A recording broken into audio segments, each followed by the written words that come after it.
1 Kings chapter 20. Now Ben-Hadad, king of Aram, mustered his entire army. Accompanied by 32 kings with their horses and chariots, he went up and besieged Samaria and attacked it.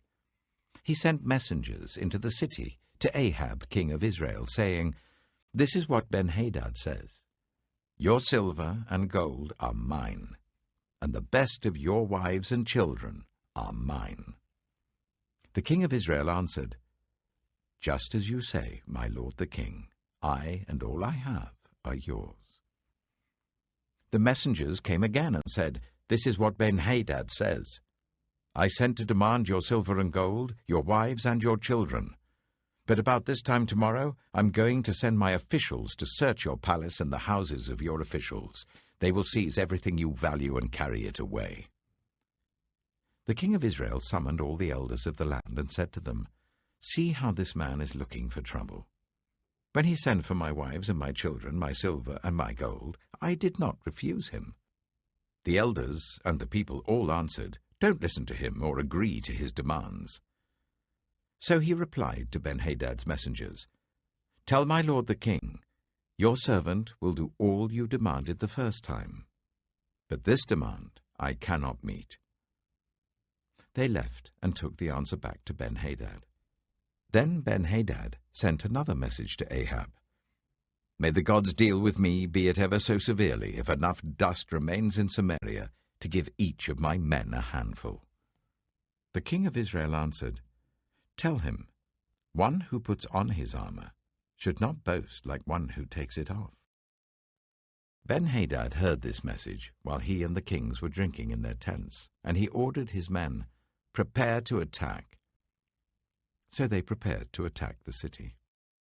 Meanwhile, a prophet came to Ahab, king of Israel, and announced, 'This is what the Lord says. Do you see this vast army? I will give it into your hand today, and then you will know that I am the Lord.' 'But who will do this?' asked Ahab. The prophet replied, 'This is what the Lord says. The junior officers under the provincial commanders will do it.' 'And who will start the battle?' he asked.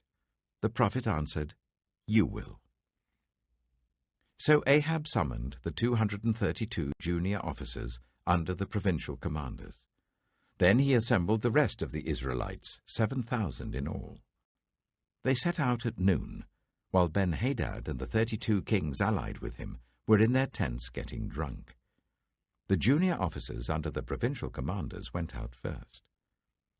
Now Ben-Hadad had dispatched scouts who reported, 'Men are advancing from Samaria.'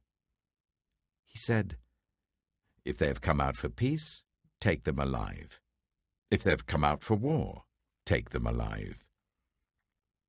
The junior officers under the provincial commanders marched out of the city with the army behind them, and each one struck down his opponent. At that, the Arameans fled, with the Israelites in pursuit. But Ben-Hadad, king of Aram, escaped on horseback with some of his horsemen. The king of Israel advanced and overpowered the horses and chariots and inflicted heavy losses on the Arameans. Afterwards, the prophet came to the king of Israel and said, 'Strengthen your position and see what must be done, because next spring the king of Aram will attack you again.' Meanwhile, the officials of the king of Aram advised him, 'Their gods are gods of the hills. That is why they were too strong for us. But if we fight them on the plains, surely we will be stronger than they. Do this, remove all the kings from their commands and replace them with other officers. You must also raise an army like the one you lost, horse for horse and chariot for chariot, so we can fight Israel on the plains. Then surely we will be stronger than they.' He agreed with them and acted accordingly. The next spring, Ben-Hadad mustered the Arameans and went up to Aphek to fight against Israel. When the Israelites were also mustered and given provisions, they marched out to meet them. The Israelites camped opposite them like 2 small flocks of goats, while the Arameans covered the countryside. The man of God came up and told the king of Israel, 'This is what the Lord says. Because the Arameans think the Lord is a God of the hills and not a God of the valleys, I will deliver this vast army into your hands, and you will know that I am the Lord." For 7 days they camped opposite each other, and on the 7th day the battle was joined. The Israelites inflicted 100,000 casualties on the Aramean foot soldiers in 1 day. The rest of them escaped to the city of Aphek, where the wall collapsed on 27,000 of them, and Ben-Hadad fled to the city and hid in an inner room. His officials said to him, "Look, we have heard that the kings of Israel are merciful. Let us go to the king of Israel with sackcloth around our waists and ropes around our heads. Perhaps he will spare your life." Wearing sackcloth round their waists and ropes round their heads, they went to the king of Israel and said, "Your servant Ben-Hadad says, 'Please let me live.'" The king answered, "Is he still alive?" "He is my brother." The men took this as a good sign and were quick to pick up his word. "Yes, your brother Ben-Hadad," they said. "Go and get him," the king said. When Ben-Hadad came out, Ahab brought him up into his chariot. "I will return the cities my father took from your father," Ben-Hadad offered. "You may set up your own market areas in Damascus, as my father did in Samaria." Ahab said, "On the basis of a treaty I will set you free." So he made a treaty with him and let him go. By the word of the Lord, one of the company of the prophets said to his companion, "Strike me with your weapon." But he refused. So the prophet said, "Because you have not obeyed the Lord, as soon as you leave me, a lion will kill you." And after the man went away, a lion found him and killed him. The prophet found another man and said, "Strike me, please." So the man struck him and wounded him. Then the prophet went and stood by the road waiting for the king. He disguised himself with his headband down over his eyes. As the king passed by, the prophet called out to him, "Your servant went into the thick of the battle, and someone came to me with a captive and said, 'Guard this man. If he is missing, it will be your life for his life, or you must pay a talent of silver.' While your servant was busy here and there, the man disappeared." "That is your sentence," the king of Israel said. "You have pronounced it yourself." Then the prophet quickly removed the headband from his eyes, and the king of Israel recognized him as one of the prophets. He said to the king, "This is what the Lord says. You have set free a man I had determined should die. Therefore it is your life for his life, your people for his people." Sullen and angry, the king of Israel went to his palace in Samaria.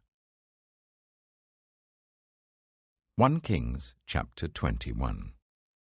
Sometime later, there was an incident involving a vineyard belonging to Naboth the Jezreelite. The vineyard was in Jezreel, close to the palace of Ahab, king of Samaria. Ahab said to Naboth, "Let me have your vineyard to use for a vegetable garden, since it is close to my palace. In exchange, I will give you a better vineyard, or, if you prefer, I will pay you whatever it is worth." But Naboth replied, "The Lord forbid that I should give you the inheritance of my ancestors." So Ahab went home sullen and angry because Naboth the Jezreelite had said, "I will not give you the inheritance of my ancestors." He lay on his bed sulking and refused to eat. His wife Jezebel came in and asked him, "Why are you so sullen? Why won't you eat?"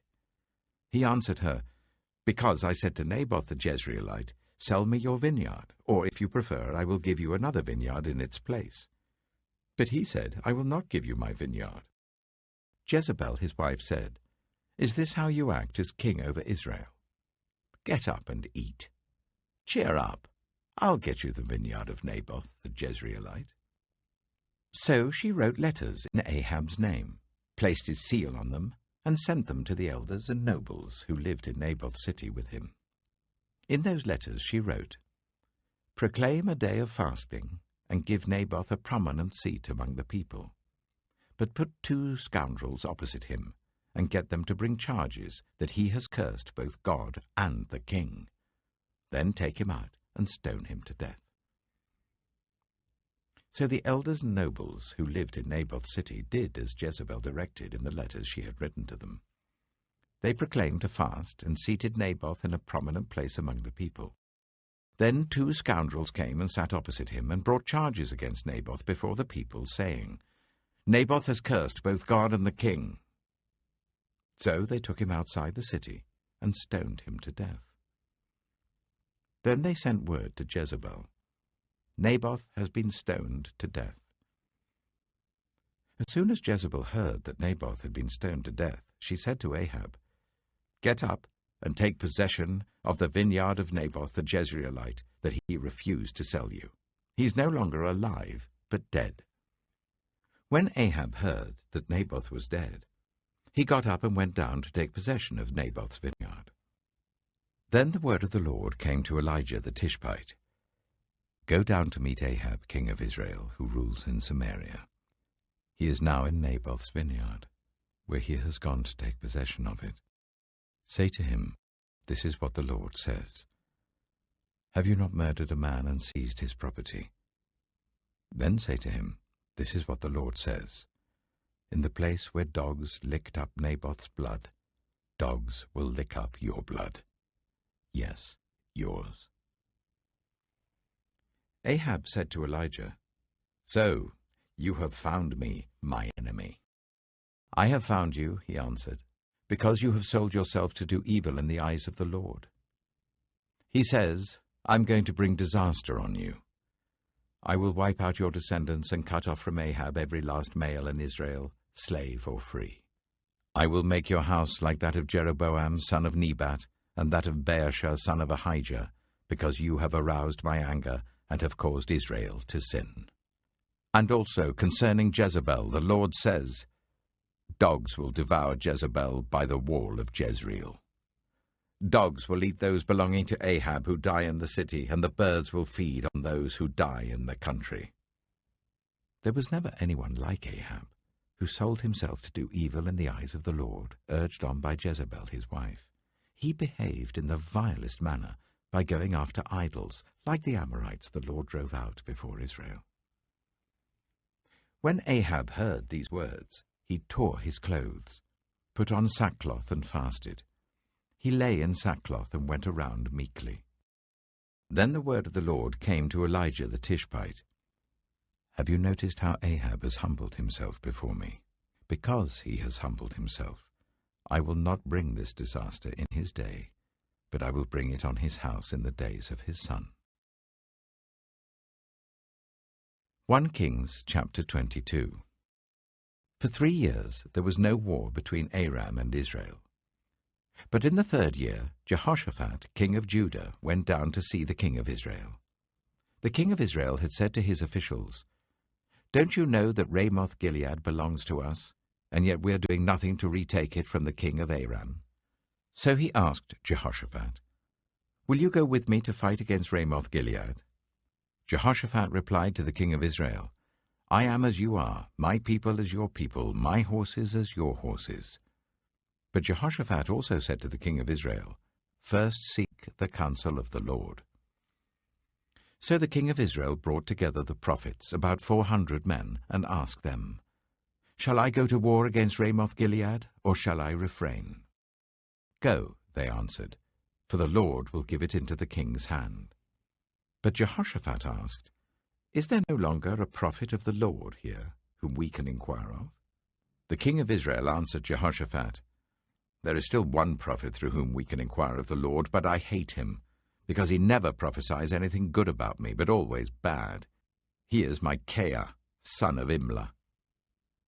"The king should not say such a thing," Jehoshaphat replied. So the king of Israel called one of his officials and said, "Bring Micaiah, son of Imlah, at once."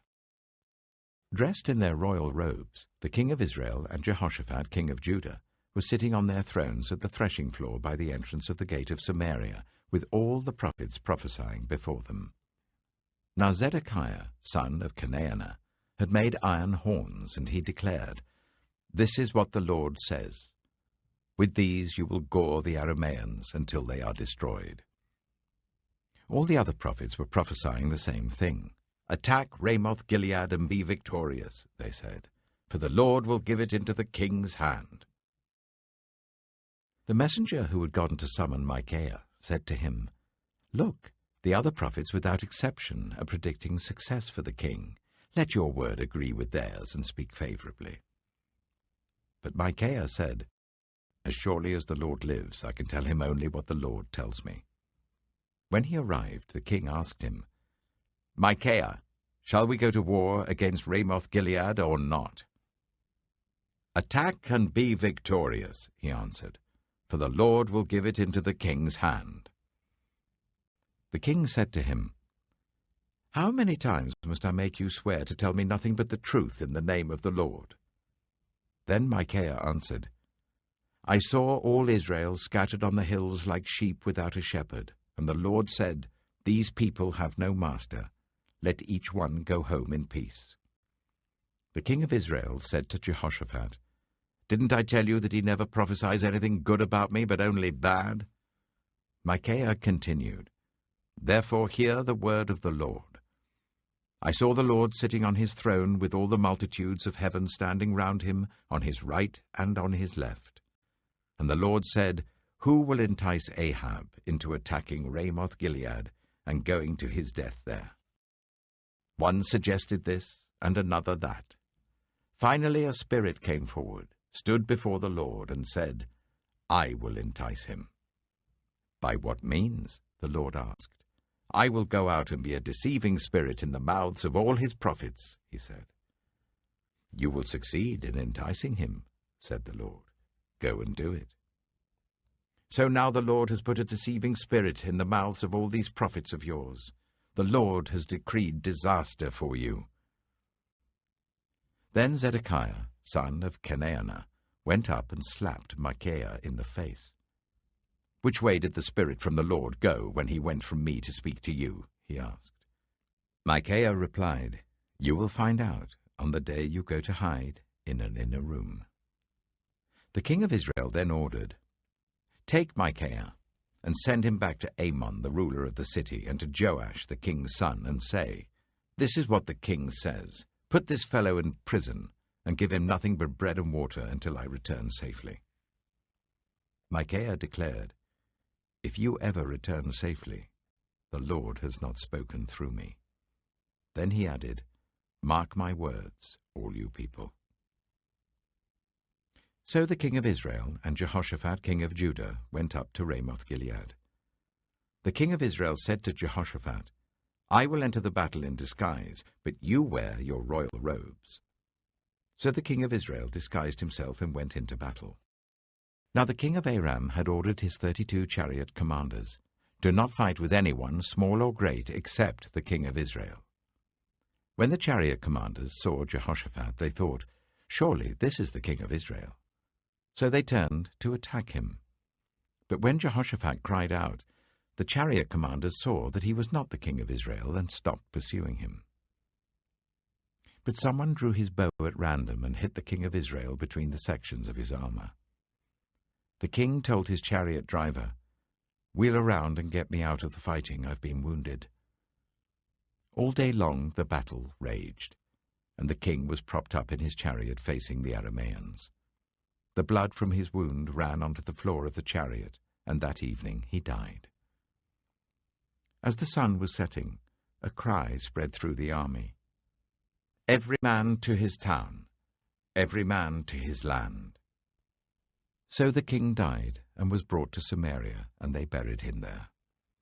They washed the chariot at a pool in Samaria, where the prostitutes bathed, and the dogs licked up his blood, as the word of the Lord had declared. As for the other events of Ahab's reign, including all he did, the palace he built and adorned with ivory, and the cities he fortified, are they not written in the book of the annals of the kings of Israel? Ahab rested with his ancestors, and Ahaziah his son succeeded him as king. Jehoshaphat, son of Asa, became king of Judah in the 4th year of Ahab, king of Israel. Jehoshaphat was 35 years old when he became king, and he reigned in Jerusalem for 25 years. His mother's name was Azubah, daughter of Shilhi. In everything he followed the ways of his father Asa, and did not stray from them. He did what was right in the eyes of the Lord. The high places, however, were not removed, and the people continued to offer sacrifices and burn incense there. Jehoshaphat was also at peace with the king of Israel.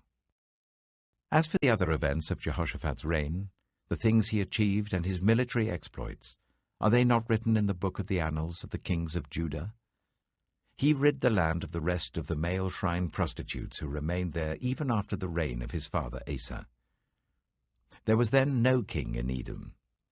A provincial governor ruled. Now Jehoshaphat built a fleet of trading ships to go to Ophir for gold, but they never set sail.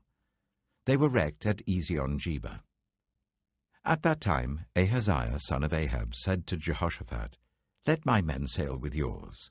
But Jehoshaphat refused. Then Jehoshaphat rested with his ancestors, and was buried with them in the city of David his father. And Jehoram his son succeeded him as king. Ahaziah son of Ahab became king of Israel in Samaria in the 17th year of Jehoshaphat king of Judah, and he reigned over Israel for 2 years. He did evil in the eyes of the Lord, because he followed the ways of his father and mother, and of Jeroboam son of Nebat, who caused Israel to sin. He served and worshipped Baal, and aroused the anger of the Lord, the God of Israel, just as his father had done.